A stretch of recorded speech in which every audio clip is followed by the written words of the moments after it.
Assalamualaikum class, how are you all students? Today our topic is in chemistry lecture is Bohr atomic theory. So in the previous lecture we did Rutherford atomic model, and in the last lecture we actually did the defects of Rutherford atomic model. So Rutherford atomic model की अगर हम बात करते हैं तो Rutherford ने हमें दो चीज़ें एक्चुअली, रदरफोर्ड का प्लस पॉइंट क्या था कि उसने हमें precise structure of the atom बता दी कि एटम के सेंटर में हमारे पास न्यूक्लियस है और उसके अराउंड हमारे पास क्या है, शेल्स हैं, और शेल्स में क्या है, इलेक्ट्रॉन्स रिवॉल्व कर रहे हैं. ये चीज़ जो कि करेक्ट थी ये हमें रदरफोर्ड ने बता दी, but they are the few defects. ठीक है, दो प्रॉब्लम्स थे रदरफोर्ड एटॉमिक मॉडल में जो कि वो एक्सप्लेन नहीं कर सका था. पहली चीज़ क्या थी उसमें, जो पहली चीज़ आती है उसमें था एनर्जी. ठीक है, Rutherford atomic theory was based on the classical physics. ठीक है, क्लासिकल फिज़िक्स में क्या था कि हर एक चीज़ जो कि चार्ज पार्टिकल है, ठीक है, अगर उसके ऊपर कोई भी चार्ज है, पॉजिटिव चार्ज है, नेगेटिव चार्ज है, और वो मूव कर रही है, वो रिवॉल्व कर रही है, इट शुड रेडिएट एनर्जी. वो कॉन्टीन्यूसली अपने अंदर से एनर्जी रिलीज़ कर रही है अनटिल और अनलेस उसकी सारी एनर्जी ख़त्म हो जाए and it will fall in the nucleus. हमें रदरफोर्ड ने ये बोला था कि अल्टीमेटली इलेक्ट्रॉन जो है वो जितनी एनर्जी उसके अंदर है वो सारी की सारी रेडिएट कर देगा, रिलीज़ कर देगा, और इलेक्ट्रॉन डेड हो गया. अब इलेक्ट्रॉन की एनर्जी ख़त्म हो चुकी. बट एक्चुअली ऐसा कुछ भी पॉसिबल नहीं था. क्लासिकल थ्योरी ने हमें ये कहा था, but this theory was rejected.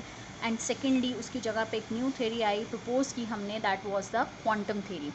Quantum theory ने ये कहा, max Planck's was the scientist जिसने हमें क्वांटम थ्योरी प्रोड्यूस कराई थी. इस थ्योरी के अकॉर्डिंग इलेक्ट्रॉन ऐसे ही अपने अंदर से कॉन्टीन्यूसली एनर्जी रेडिएट नहीं करता, रिलीज़ नहीं करता. इलेक्ट्रॉन अपने अंदर से एनर्जी कब रेडिएट करेगा, कब रिलीज़ कब करेगा. कंसीडर करें, this is a central point is a nucleus, और न्यूक्लियस के अराउंड क्या है, शेल्स हैं. और शेल्स कितने हैं, यहाँ पे 3 शेल्स जो हैं वो मैंशनड है, के, एल एंड एम शेल. ठीक है, सो के शेल में कंसीडर कर लें आपके पास एक इलेक्ट्रॉन प्रेजेंट है, that is in the L shell.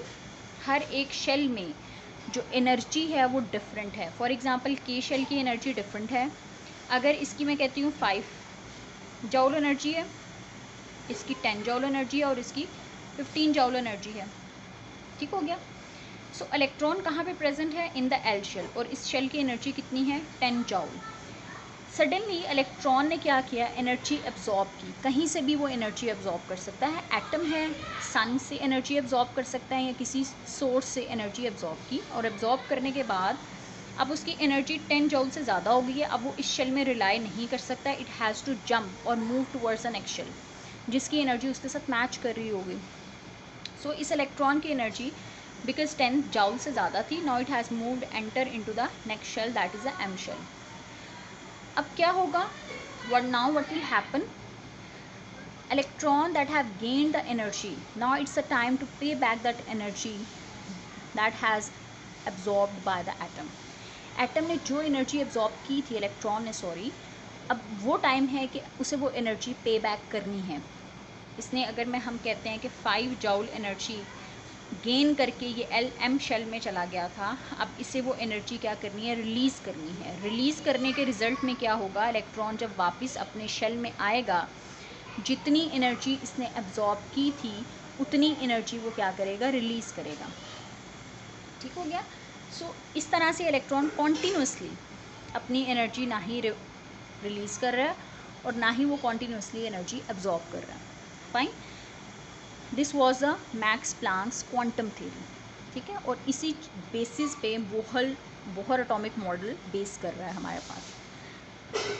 अगर हम बोहर एटॉमिक मॉडल की बात करते हैं तो इसने हमें कुछ पास्टुलेट्स बताए थे. ये पूरी यहाँ पे एक्चुअली क्वांटम थ्योरी के बारे में बताया गया है, जो कि यहाँ पे भी मैंने आपको कम्प्लीटली डिस्कस कर लिया. नाउ मूव करते हैं टुवर्ड्स इट्स पास्टुलेट्स. तो पास्टुलेट्स की अगर हम बात करते हैं तो इसमें पहला पास्टुलेट क्या है कि न्यूक्लियस, हाइड्रोजन एटम की अगर हम बात करते हैं, मॉडल किसका बताया था उसने, हाइड्रोजन एटम का. सो हाइड्रोजन एटम में क्या है, एक टाइनी न्यूक्लियस है जो कि सेंटर में प्रेजेंट है, और इसमें एक शेल है जिसमें इलेक्ट्रॉन क्या कर रहे हैं, रिवॉल्व कर रहे हैं. और उस शेल का रेडियस कितना बताया हुआ है, यहाँ से लेके यहाँ तक का जो डिस्टेंस है दैट इज़ अ रेडियस, और वो कितना है r। ठीक है। Each orbit has a fix energy that is quantized. ठीक है, जैसे मैंने बताया था के शेल की एनर्जी 5 जॉउल है, 10 की, एल की 10 है और एम की 15 जॉउल है, यानी हर एक शेल की एनर्जी क्वांटाइज्ड है, फिक्स है। थर्ड चीज़ क्या है, इलेक्ट्रॉन जब एक शेल में रहता है ना ही वो एनर्जी रेडिएट कर रहा है और ना ही वो एनर्जी एब्जॉर्ब कर रहा है। जब वो एनर्जी एब्जॉर्ब करेगा it has to move into the next energy level, और when it has to come back, इसे वो एनर्जी जो गेन की थी उसे वो एनर्जी रिलीज़ आउट करनी है। ठीक है, और जो वो एनर्जी रिलीज़ आउट करता है, एनर्जी का difference delta E is actually the difference. अगर मैं इसे कहती हूँ ये मेरे पास है, दिस इज़ द E1, ये एनर्जी लेवल 1 था और ये एनर्जी लेवल 2 था। अब इलेक्ट्रॉन जंप किया है from energy level 2 to energy level 1, तो दोनों की एनर्जी में डिफरेंस होगा, और जो हम शो कर रहे हैं वो डेल्टा ई, और डेल्टा ई क्या है, E2 minus E1 that is equal to HV। H हमारे पास क्या है, that is a Max Planck's constant, उसकी इक्वेशन का कांस्टेंट है, और V is a speed, is the frequency of the light, आप इसे स्पीड ऑफ द लाइट भी कह सकते हैं। और स्पीड ऑफ लाइट अगर आप चेक करें तो वो हमारे पास होती है 3 × 10⁸ मीटर पर सेकेंड। ठीक है, और एच की वैल्यू कितनी है ये आपको याद रखनी है, 6.63 × 10⁻34 जाउल सेकेंड इसकी जो है वो एनर्जी है, वैल्यू है, सॉरी। इलेक्ट्रॉन जो है वो can revolve only in orbit of a fixed angular momentum. Physics में अगर आप मोमेंटम के टर्म आपने पढ़ चुके होंगे, मोमेंटम क्या है, every body that has mass and move with some velocity. तो उस टर्म अगर उसका मैस भी होगा और उसकी कोई वेलोसिटी भी होगी तो हम एक न्यू टर्म बना देते हैं, दैट इज़ अ मोमेंटम। ठीक है, और अगर कोई चीज़ सर्कल में मूव कर रही होती है और उसका मैस भी होता है तो हम उसे एंगुलर मोमेंटम का नाम दे देते हैं, और एंगुलर मोमेंटम किस इक्वल होता है mvr। ठीक है, बिकॉज इसमें रेडियस का कॉन्सेप्ट भी ऐड हो जाता है, सो हमारे पास mvr that is a angular momentum that is equal to, जो कि बोहर ने हमें ये, this is a Bohr atomic model equation, जिसमें क्या है mvr is equal to NH/2π। n की वैल्यू है that is a number of the shell, कौन से शेल से इलेक्ट्रॉन मूव कर रहा है, फर्स्ट से कर रहा है, सेकंड से कर रहा है, थर्ड से कर रहा है।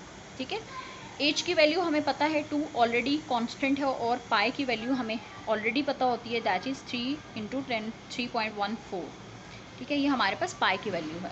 सो इस बेसिस के ऊपर हम किसी भी लेवल का, अगर n हमारे पास 1 है तो उस लेवल का हम एंगुलर मोमेंटम फाइंड आउट कर सकते हैं, एंड अगर 2 है तो उसकी वैल्यू पुट करके हम फाइंड आउट कर सकते हैं, अगर 3 है तो हम उस तरह से पॉइंट आउट कर सकते हैं।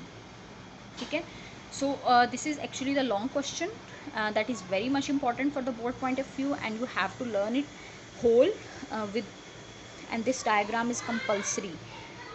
So hopefully we are done for today. See you in the next lecture class. Okay, thank you. Allah Hafiz.